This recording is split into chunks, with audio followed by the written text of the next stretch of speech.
거는요, 이제 4단원의 자극과 반응의 첫 번째 시간, 시각을 담당하는 감각기관에 대해서 한번 해보도록 하겠습니다.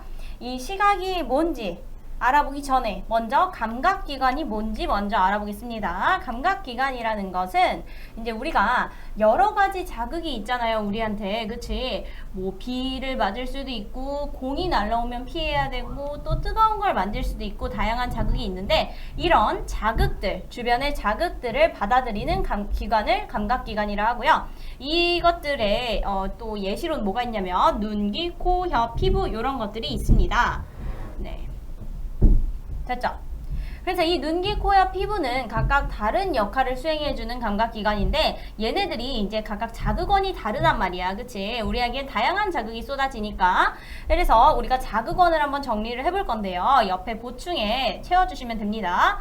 일단 눈은요, 우리가 뭘 보지? 얘들아, 우리 물체를 보지. 근데 그걸 어떻게 봐? 뭐가 우리를 자극해서? 네, 우리 물체가 직접 우리 눈으로 들어오는 게 아니잖아요. 뭐가 우리 눈으로 들어올까? 바로 빛이 들어오게 되죠. 우리 눈으로 들어오는 건 빛이죠. 그래서 이 빛에 의해서 우리 눈을 통해서 굴절돼서 우리 요 망막이라는 거에 이제 상이 맺히게 되는 거예요. 알겠죠? 상이 맺히게 되는 겁니다. 네, 그 다음에 귀 한번 볼게요. 귀는요, 얘들아, 우리가 뭘 듣지? 뭘 들을까? 어떤 걸 들어요? 어떤 걸 들어요? 네, 소리를 듣죠. 소리. 그 다음에 세 번째로는 우리가 또 코로는 뭘 하죠? 네, 맡아요. 뭐를 맡아? 냄새를 맡죠. 냄새. 냄새는요, 기체 물질로 이루어져 있고요. 이 기체 물질이 우리 후각 상피로 와가지고 우리의 코에 있는 후각 세포를 자극해가지고 우리에게 냄새를 맡을 수 있는 그 역할을 해줍니다. 그 다음에 이제 네 번째로는요, 혀가 있는데요. 코로는 냄새를 맡았다면 혀로는 뭘 맡죠? 맡는 게 아니라 뭘 하죠? 네, 맛을 느끼죠. 네, 맛을 느끼는데 이 맛은요, 코가 느끼는 냄새와 달리 얘는 액체 물질로 이루어져 있고요. 이 액체 물질이 우리의 혀에 있는 돌기를 자극하면서 우리가 맛을 느낄 수 있도록 쓰다, 시다, 달다, 짜다 이런 맛을 느낄 수 있도록 해줍니다. 됐죠? 네. 그 다음에 이제 마지막으로는 뭐냐면요. 마지막으로는 피부죠. 피부는요, 우리가 봐봐, 얘가 이제 나를 찔러. 이거 뭘 느껴? 압력을 느껴요. 압력. 그리고 얘가 이제 나한테 이렇게 비벼요. 아니면 이렇게 스치다가 누군가 이렇게 닿았어. 이건 뭐야? 접촉이죠. 그리고 또 내가 핫플레이트에 손을 잠깐 얹었어. 다 뜨거워진 줄 알고, 다 식은 줄 알고 손을 얹었어요. 뜨거! 이건 뭐예요? 열이죠. 그쵸? 그래서 요거는 피부는 뭘 느끼냐면 열, 그리고 접촉, 그리고 압력을 느낍니다. 그래서 요것들이 우리 눈, 귀, 코, 혀, 피부의 각자의 자극원이 됩니다. 그럼 넘어가서 이제 시각을 한번 볼 건데요. 이 시각은 방금 전에 했듯이 얘들아, 시각의 자극원은 뭐다? 네, 빛이다. 시각의 자극원은 바로 빛이고요. 이 시각의 정의를 한번 살펴보자면 시각 옆에 땡땡. 시각은요, 눈에서 빛을 자극으로 받아들여서 사물의 모양이나 색깔, 그리고 사물의 거리 등을 우리가 느끼는 거죠. 이제 물론 이 거리와 색을 정확히 적어는 진짜 정확한 수치로 딱 알 수 있는 건 아니잖아. 여기서 저기는 10m가 떨어져 있어. 요런 게 아니라 이제 그런 건 우리가 경험으로 판단하는 거고, 좀 멀리 있다, 가까이 있다, 요런 거 정도를 우리가 판단하는 거죠. 색깔도 우리가 경험에 의해서 저건 빨간색이야, 요렇게 아는 거지. 이제 그 색을 그대로 들고 와서 뇌가 판단하는 거죠. 빨간색, 요런 식으로. 시각에 있는 눈의 구조와 기능을 한번 보도록 할게요. 네, 눈의 구조와 기능을 볼 건데요. 이 눈은요, 어떻게 생겼냐? 옆에 단면으로 보면 너네 학습지에 있는 것과 똑같이 이렇게 볼 수 있고요. 이 학습지에 있는 요 그림에서 우리가 1번부터 11번까지 있죠? 그거를 같이 채워볼 거예요. 알겠죠? 일단 1번은 바로 각막입니다. 각막. 여기 각막이죠, 각막. 이제 눈 최전방에 있는 제일 앞에 우리를 보호해주는 거야, 보호해주는 거. 이 눈이 사실 거의 노출되어 있는 거잖아요. 그럼 보호를 받아야겠지. 물론 1차적으로 우리가 먼지가 들어오거나 뭐가 공이 날라오거나 이러면 눈꺼풀을 감아서 보호를 하긴 하지만 이 안에도 이제 각막으로 보호를 하고 있습니다. 그 다음에 두 번째는 동공이에요, 동공. 네, 동공. 두 번째는 동공. 이거는 이제 빛이 들어가는 구멍인데 잠시 후에 자세히 보도록 할게요. 그 다음에 여기 동공 옆에 보면 얘들아 요렇게 분홍색이 이렇게 자리를 하고 있어요. 얘가 이제 동공의 크기를 조절해주는 바로 뭐냐면 홍채입니다. 아, 자극에는 빛입니다. 자극 빛. 여기요. 요거 말하는 거죠?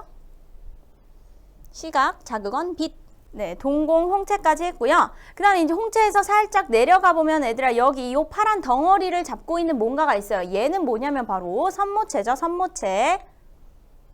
선모체입니다. 이 파란색 덩어리를 조절해주는 친구예요. 그리고 이 파란색 덩어리는 뭐냐면 바로 수정체죠. 수정체. 약간 카메라로 치면 렌즈 같은 역할을 우리 눈에서 해주고 있는 아주 중요한 녀석입니다. 그리고 이 수정체의 두께를 조절해주는 게 바로 이 선모체죠.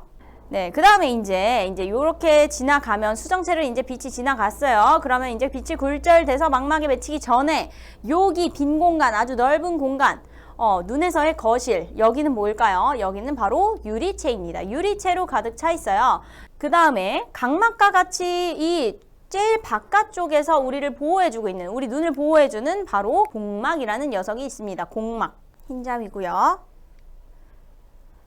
그 다음에 네, 8번이죠. 8번. 8번은요. 여기 이 그림에서는 노란 부분, 여기 노란 부분, 그리고 이 빛이 지금 들어와서 지금 맺힌 요 부분, 요 면은 뭐냐면요. 바로 망막이라고 합니다. 망막. 네, 그 다음 9번 바로 갈까요? 9번은요, 뭐냐면요. 9번은 이렇게 쭉 망막에서 쭉 내려오다 보면 여기 이렇게 쭉 다발로 뭔가 나가는 요 출입구, 여기가 이제 뭐냐면요. 바로 맹점이죠. 맹점.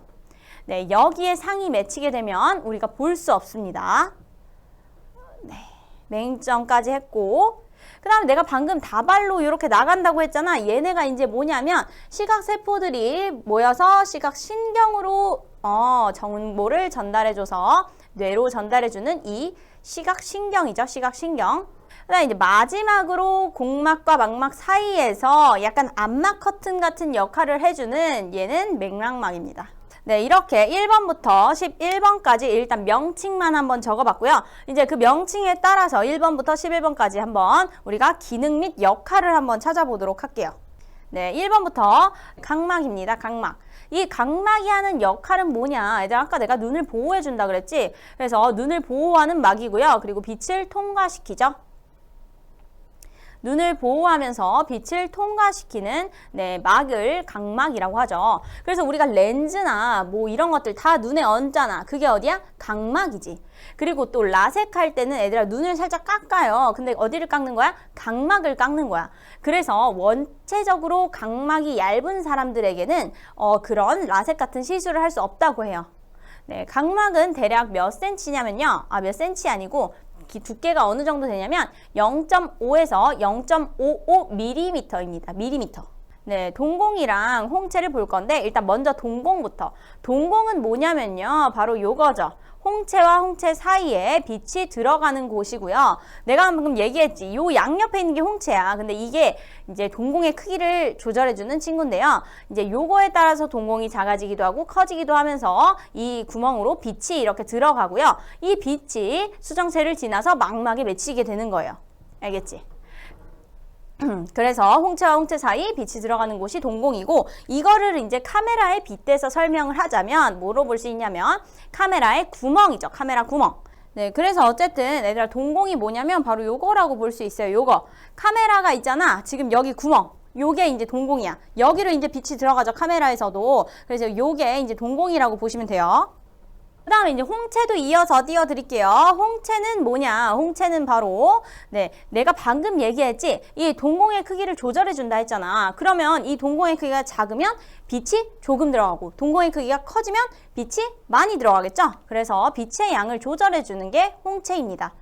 그리고 얘는 카메라에서 어떤 역할을 하냐면요. 조리개 역할을 하죠. 카메라의 조리개. 네, 사진을 다시 보시면 요거지. 여기에서 얘가 동공이라면 여기 옆에 요렇게 되는 요 나선형 얘가 이제 조리개죠. 여기서 봐봐. 지금 조리개가 완전히 들어갔을 때 그럼 얘는 빛을 많이 들여보내겠죠? 네, 동공이 큰 거죠, 얘는. 그 다음에 이렇게 쭉 작아지다가 얘는 지금 동공이 완전 작아졌어. 그치? 얘는 지금 조리개가 완전히 지금 확장됐잖아요. 그러니까 이거는 홍채가 확장돼서 동공의 크기가 작아진 거에 해당하는 거죠. 이런 식으로 홍채가 빛의 양을 조절합니다. 우리 눈에서는. 이제는 수정체와 선모체 한번 같이 봐볼게요. 그 중에 선모체 먼저. 이 선모체는요, 수정체의 두께를 조절해주는 친구예요.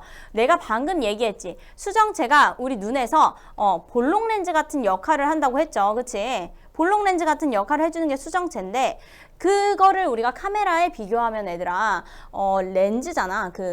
좋은 비싼 렌즈 엄청 많지? 그 렌즈를 역할을 하는 거지. 근데 그 렌즈는 우리가 갈아 끼우죠. 두께를 막 좀 좋은 렌즈를 갈아 끼우고 또 어떤 거는 얇은 렌즈 이렇게 끼우고 막 이런 식으로 바꿔 끼잖아요. 근데 우리 눈은 아니야. 자동 인식이야. 자동 인식. 아주 잘 돼요. 네, 알아서 이 선모체가 이렇게 수축하면 얘가 두꺼워지고요. 그리고 얘가 이렇게 이완되면 힘을 빼면 얘가 얇아지게 됩니다. 그래서 이런 식으로 수정체의 두께를 조절해 주는 게 바로 네, 선모체죠. 그 다음에 이 수정체 같은 경우는요, 뭐냐면 이렇게 정리해 주시면 됩니다. 빛을 굴절시켜주는 역할이고요. 망막에 상이 맺히도록 해주는 거죠.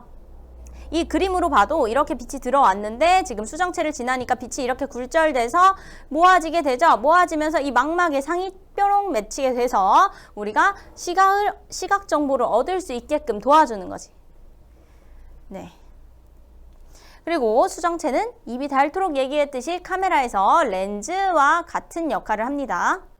그리고 여기에서 지금 이 수정체가 아픈 경우가 있을 수 있잖아. 그치? 우리가 오래 쓰니까 늙어서 죽을 때까지 쓰잖아요. 그러면 이게 아플 수도 있잖아요. 그리고 특히나 중간에 조금 다치거나 이러면 더 쉽게 손상될 수가 있는데 이 수정체가 아픈 경우, 여기 선모체는 다 적었죠? 수정체가 아픈 경우 요렇게 되게 됩니다. 이게 이제 정상적인 눈이라면 점점 지날수록 백내장이 증가한다고 하는데 이 백내장이 수정체가 혼탁해지는 현상이라고 보시면 돼요. 그 옆에 보충에 있죠. 안구의 수정체가 혼탁해져서 시력장애를 일으키는 질병이라고 하는데요. 이게 바로 백내장이에요. 그래서 이제 약간 노령견이나 아니면은 이제 할머니, 할아버지 나이 드신 분들은 눈이 가끔 이렇게 하얗게 약간 변하신 분들이 있죠. 그게 바로 수정체 질병입니다. 수정체. 그리고 요것도 다 적으셨으면 빛을 굴절시켜서 망막에 상이 맺히도록 함, 요 수정체 다 적으셨으면 제가 이제 그 백내장에 의해서 빛이 들어올 때 정상적인 눈과 백내장 눈이 어떻게 다른지 한번 보여드릴게요. 네, 사진 띄울게요. 네, 이렇게 있는데 정상적인 눈은 이렇게 광선이 딱 들어오면 삐리릭 삑 이렇게 정상적으로 이렇게 딱 삑 해가지고 망막에 맺히게 되는데 근데 이제 백내장이 있는 눈은 지금 여기는 지금 수정체가 하얗지 여기는 투명한데 그치? 여기는 하얗게 혼탁해져서 얘가 이렇게 들어오는데 삑 하고 모이는 게 아니라 이렇게 삐리릭 했는데 브라라라라 이래가지고 네 이렇게 해서 흐릿하게 보이게 되는 거지. 딱 봐도 이제 그렇죠. 얘는 이제 딱 이렇게 모이는데 얘는 약간 흐릿하게 이렇게 모이니까 제대로 심지어 여기 통과도 못할 것이고 제대로 이렇게 광선이 진행할 때도 빛이 분산되게 돼서 우리가 잘 안 보이게 되는 거지. 그렇죠?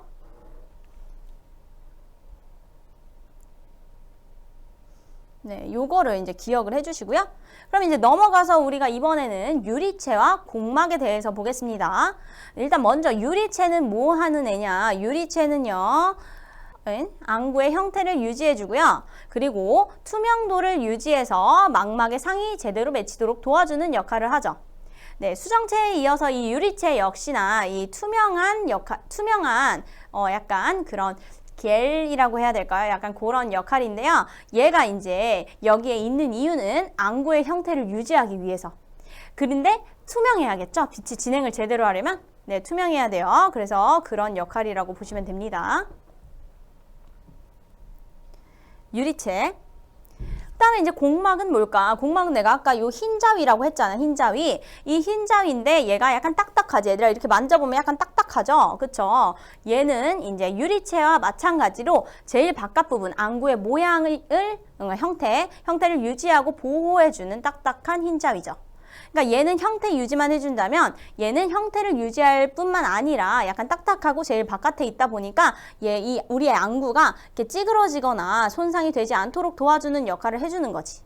그래서 이 공막은요, 카메라에 빗댔을 때 뭐라고 볼 수 있냐면 카메라의 바디 있죠. 네, 카메라의 케이스, 그 겉에 제일 겉면, 단단한 겉면, 우리가 만지는 거기를 이제 공막이라고 볼 수 있겠죠. 시험 범위는 아마 이 지금 나가는 4단원까지가 시험 범위일 겁니다. 네, 그러면 넘어갈게요. 이제 망막과 맹점을 한번 볼게요. 그 중에 망막 먼저. 네, 망막은 뭐냐면요. 내가 얘기했지. 상이 맺히는 곳이라고 했잖아. 지금도 여기 빛이 이렇게 들어가서 빛이 모여가지고 지금 여기 끝에 도달했죠. 요 면이 바로 망막인데요. 망막은 상이 맺히는 곳입니다. 그리고 뒤에 있는 이 황반과 맹점은 뭐냐? 얘들아, 황반과 맹점은요. 황반은 먼저 상이 맺혀서 우리가 볼 수 있는 부분이야. 상이 맺혀서 시각세포가 있으니까 우리가 볼 수 있는 부분이고요. 이 맹점 같은 경우는 시각세포가 없어요. 시각세포가 없기 때문에 상이 맺힌들 우리가 볼 수 없는 부분입니다. 알겠죠? 맹점 여기 나오니까 보고요. 황반은 이제 정상적인 부분이고요. 맹점이 있다고 정상, 비정상 이런 건 아니고 다 있어요. 근데 이제 황반은 우리가 시각 정보를 제대로 받을 수 있는 부분, 그 다음 얘는 상이 맺혀도 우리가 볼 수 없는 부분. 그래서 이 망막은요, 카메라로 치면 어디냐면 바로 필름에 해당합니다. 카메라의 필름. 그러니까 뭐 스크린 이런 거라 생각하시면 돼요. 스크린, 필름. 그래서 그 다음에 맹점이요. 맹점은요 뭐냐면요, 시각신경이 모여서 나가는 곳인데 여기 지금 나가고 있잖아. 출입구야, 출입구. 나가고 있는데 시각신경 다발이. 근데 이제 여기는 시각세포가 따로 없어. 그래서 이 부분에는 상이 맺혀도 우리가 보이지 않아요. 시각세포가 없으니까. 근데 이제 여기서 얘들아 궁금한 게 있어. 선생님 궁금한 게 있어요. 왜 뭐니? 네, 맹점에서 시각세포가 없어서 안 보인다고 했잖아요. 근데 전 살면서 한 번도 그런 걸 느껴본 적이 없어요. 네, 그럴 수 있어요. 왜? 얘들아, 우리 눈은 몇 개니? 2개지. 근데 얘랑 얘 맹점이 다 같을까? 위치가 다른데? 다르겠지, 맹점이. 그럼 얘의 맹점은요, 이 왼쪽 눈의 맹점은 얘가 볼 수 있고 오른쪽 눈의 맹점은 얘가 볼 수 있는 거야. 그래서 우리가 그런 걸 불편함을 느끼지 않았던 거지, 그동안. 오케이? 그리고 또 한 가지 다른 이유는요, 이제 맹점이 있다면 우리가 거기를 볼 수 없다는 거잖아. 근데 이 맹점이 있는 부분은 그냥 까맣게 칠해져 있거나 아예 비어 있는 게 아니라요, 이 주변 시각 정보를 바탕으로 걔를 메꿉니다. 그러니까 예를 들어 내가 하얀 칠판을 보고 있어. 근데 분명 어딘가 맹점이 있겠지. 예를 들어 내가 한쪽 눈만 뜨고 이렇게 보고 있으면 맹점이 어딘가 있어요. 근데 이 맹점이 있다면 거기를 하얗게 칠해 놓는 거야. 주변이 다 하얗잖아. 지금 하얀 칠판이니까 주변이 다 하얘니까 거기까지 하얗게 메꿔버립니다. 물론 거기만, 그 맹점에만 별표가 있다거나 그 맹점에 점이 찍혀 있다거나 그런다면 볼 수 없겠지만 우리가 제대로 느끼지 못하게 이렇게 채워놓는 거죠. 생각보다 우리의 그 시각이 굉장히 똑똑해요. 네, 제가 방금 한 얘기는요, 그 보충에 나와 있습니다. 보충 맹점에서 사라진 시각 정보는에 나와 있으니까 한번 읽어보세요. 넘어왔습니다. 시각신경 볼게요. 시각신경은 뭐냐면 이제 이 시각 정보들 있지. 우리가 받아들인 이 시각 정보들, 그거를 이제 뇌로 전달해주는 역할을 합니다. 시각신경은. 그래서 우리가 이제 공이 막 날라와. 공이네? 하는 게 아니라 이걸 뇌로 전달해줘야 뇌가 피해 이렇게 명령을 내릴 거 아니야, 그치? 그런 식으로 뇌에 전달해주는 그거 역할을 하는 게 시각신경이죠. 됐죠? 시각신경은 시각 정보를 뇌로 전달해주는 역할을 합니다. 네, 이제 마지막으로 맥락막만 남았는데요. 맥락막은 뭔지 한번 볼까요? 맥락막.